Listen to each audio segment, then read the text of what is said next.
Good night everyone. We live in a world that glorifies action. Move fast, speak louder, take charge, fix it now. But have you ever noticed how the most powerful people in the room are often the ones who speak the least? Stillness is not weakness, it's strategy. In a world that celebrates constant motion, instant responses, and relentless hustle, choosing to be still can feel almost counterintuitive. We've been conditioned to believe that progress only comes from action, that silence means you're falling behind, and that stepping back is a sign of indecision or uncertainty. But what if stillness is not the absence of movement, but the presence of awareness? Every day, we are bombarded with noisy notifications, meetings, decisions, demands. Our culture rewards speed. We praise those who answer the fastest, who jump in first, who stay busiest. But speed without direction is chaos. Motion without clarity is just spinning in circles. The truth is,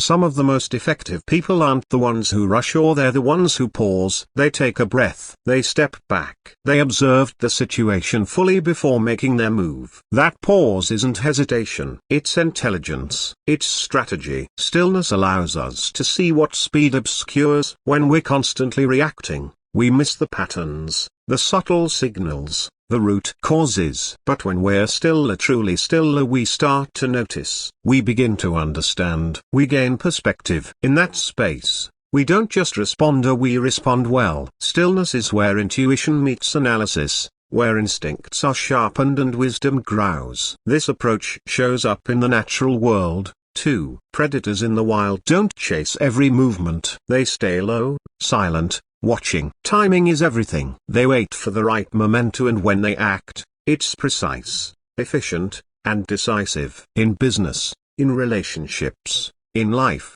the same principle applies. Acting too quickly can lead to mistakes, missed details, and decisions made from a place of anxiety instead of insight. But when we give ourselves permission to slow down, to not have all the answers right away, we often find that the answers come to us more clearly than if we had forced them.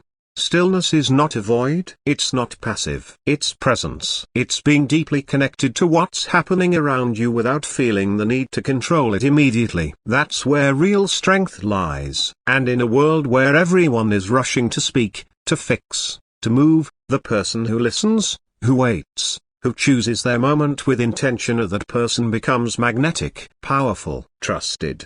Patience reveals what panic hides. In moments of tension or uncertainty, our natural impulse is often to act immediately, to fix, to respond, to control. Panic is loud. It tells us that if we don't do something right now, everything will collapse. But panic distorts our vision. It narrows our perspective and pushes us toward rushed decisions that might ease discomfort in the moment, but often create greater complications in the long run. Patience, on the other hand, invites clarity. It gives us the space to see things as they are, not as we fear they might be. Choosing not to react instantly is not weakness or passivity, it's strength. It's emotional discipline. It's a conscious decision to hold space for understanding before action. In that pause, in that breath between stimulus and response, something powerful happens. We begin to see. We notice things we would have missed. We hear what others are really saying, not just what we assume. We start to discern the difference between urgency and importance. Leadership, real leadership, doesn't come from having the quickest reaction. It comes from having the clearest mind in the room. The calm one, the grounded one. People don't look to leaders who panic, they look to those who remain steady when everything feels uncertain. That steadiness doesn't come from knowing all the answers, so it comes from the willingness to wait, to listen, to understand. It's not about doing nothing. It's about doing the right thing at the right time. In personal life, too, patience changes the entire tone of conflict or confusion. A rushed response can escalate, offend, or miss the point entirely. But patience creates room for empathy, for asking why someone might be reacting a certain way, for considering our own feelings more deeply, for offering a more thoughtful path forward. It transforms confrontation into conversation. Panic wants resolution, even if it's the wrong one.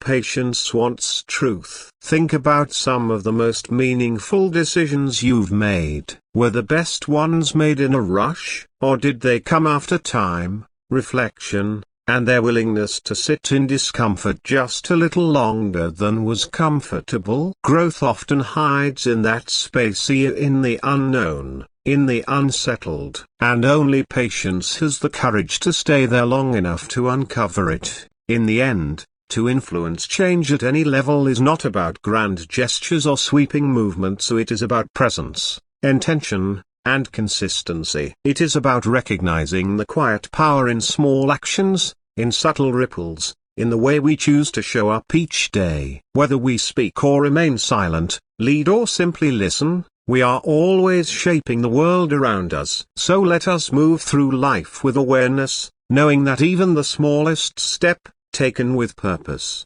can inspire transformation. We don't need to wait for change, we need only to become it. So let us not underestimate the power of small steps. Let us not wait for the world to change before we decide to act. Let us take the first step, trusting that the ripples we create will travel far beyond what we can see, and that in time, the world will be a little different for the influence we had, however quiet or unassuming it may have seemed. Thank you.